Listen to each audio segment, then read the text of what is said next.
السلام علیکم، آپ دیکھ رہے ہیں اس وقت روشن ٹی وی انٹرنیشنل۔ میں ہوں نصیر، جرمنی کے اسٹوڈیو سے۔ رانا عبد الرزاق صاحب میرے ساتھ یوکے سے۔ میں ان سے پتہ کروں گا آپ کی حالات کے اوپر، اگر موقع ملا تو پاکستان کی سیاست پہ بھی بات کریں گے۔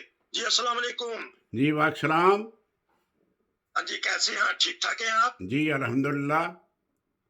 ہمارا موسم تو ٹھیک ہے، آج 15-20 گراڈ ہے۔ تو آپ کے کیسا ٹمپریچر ہے یوکے میں؟ یہاں بھی یہی صورت ہے، دھوپ نکلی ہوئی ہے، اچھا موسم ہے۔ تو کیا آج کل کی روزمرہ کی مصروفیات، جاتے ہیں سیر کرنے، واکنگ کرنے؟ ہاں جی، صبح کو جاتا ہوں میں سیر کرنے باقاعدہ انشاءاللہ۔ اچھا، زبردست۔ تو میں نے سوچا کہ چلے آپ کے تبصرے ماشاءاللہ پوری دنیا میں سنے جاتے ہیں۔ آپ کا اپنا یوٹیوب چینل بھی ہے، دوسروں کو بھی آپ بڑے اچھے اچھے تبصرے دیتے ہیں۔ تو میں یہی بات کروں گا، کل پھر یوکرائن پہ بہت بڑا حملہ کر دیا، انہوں نے 80 جو ان سے میزائل داغ دیے، جس طرح میزائلوں کی بارش کر دی ہے۔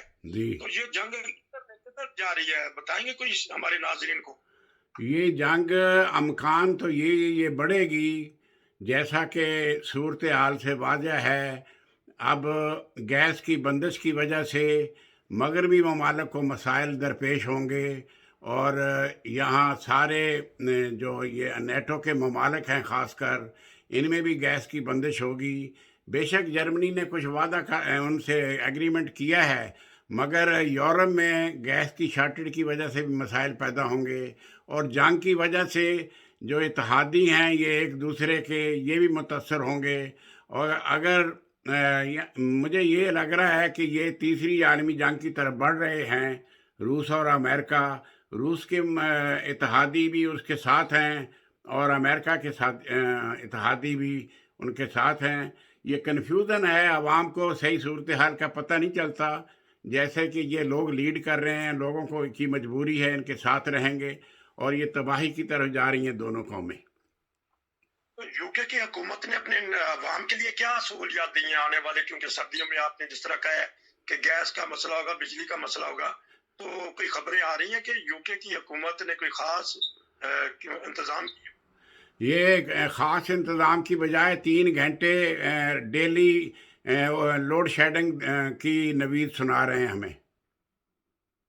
اچھا، بجلی کی یا گیس کی یا لوڈ شیڈنگ کا کیا طریقہ کار ان کا ہوگا؟ بجلی کی زیادہ بندش ہوگی، کہہ رہے ہیں 3 گھنٹے لوڈ شیڈنگ روزانہ ہوا کرے گی۔ تو جرمنی کی حکومت نے تو عوام کو تو کچھ نہ کچھ ریلیف دیتی ہے، کچھ پیسے دے دیتی ہے زیادہ، یا کام کرنے والے جو ہیں ان کو فرم کی طرف سے مل جاتے ہیں۔ یوکے میں بھی کوئی ایسی سہولت دیتی ہے؟ ہاں، یوکے دے رہا ہے ریلیف، 25 پاؤنڈ پر ویک ہر بندے کو ملیں گے، یہ اسی کے الیکٹرک کے معاملے میں دے رہے ہیں، یہ ریلیف تو دے رہے ہیں یہ۔ اچھا، تو جس طرح پاکستان میں بجلی مہنگی ہو گئی ہے، تو یہاں بل آنے شروع ہو گئے ہیں کہ ابھی نیا؟ ابھی تو ان کے ٹیلی فون آ رہے ہیں، ابھی اب بل آ جائیں گے میرا خیال جلدی ہی۔ مجھے بھی ایک فون آیا تھا کہ 1000 روپیہ، 1000 پاؤنڈ بل آپ کو آئے گا۔ میں نے کہا آپ بھیجیں، مجھے بل بھیجیں، میں دیکھیں گے۔ تو اس کو کون دے گا کہ جو بیچارے اس وقت کام بھی نہیں کر سکتے؟ نہیں دیں گے ہم تو پھر قسطوں میں دیں گے نا، ہم کیسے دے سکتے ہیں پینشنر لوگ؟ ہم تو ایسے ہی دیں گے نا، 25 گورنمنٹ دے گی ہفتے کے، اور 25 ہم دے دیا کریں گے۔ کیا کریں، اب زندہ تو رہنا ہے نا۔ آپ نے اتنے حالات دیکھے ہیں ماشاءاللہ، بہت زیادہ عالمی حالات پہ، تو ایسے حالات کو پھر کنٹرول کس طرح کرے گے یہ جو ان سے بڑے ممالک ہیں؟ ان کو دیکھ سوچنا چاہیے۔ اب کل بھی بہت ساری ہلاکتیں ہوئی ہیں، اور اس کے علاوہ جو بچے ہیں، عورتیں ہیں، وہ دربدر ہو گئے ہیں۔ تو کیا پھر آپ کا تبصرہ ہو سکتا ہے اس معاملے میں؟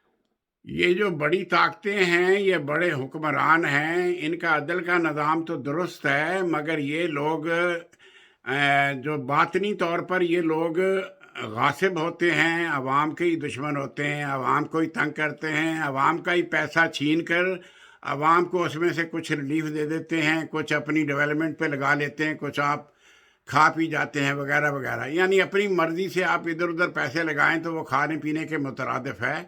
تو یہ انسان شروع سے ہی خود غرض ہے، تو انسانی نظام ایسے ہی چلتا ہے، یہ اللہ تعالیٰ کا نظام نہیں ہے۔ اللہ تعالیٰ ضرور ان لوگوں کی، جو اللہ تعالیٰ کو بھول گئے ہیں یہ لوگ، خدا کو ایک نہیں مانتے، تو وہ اس شکل میں کوئی نہ کوئی عذاب ان پر مسلط ہوگا، تو یہ لوگ پھر اللہ کی طرف رجوع کریں گے۔ یہ بھی ایک بات ہے۔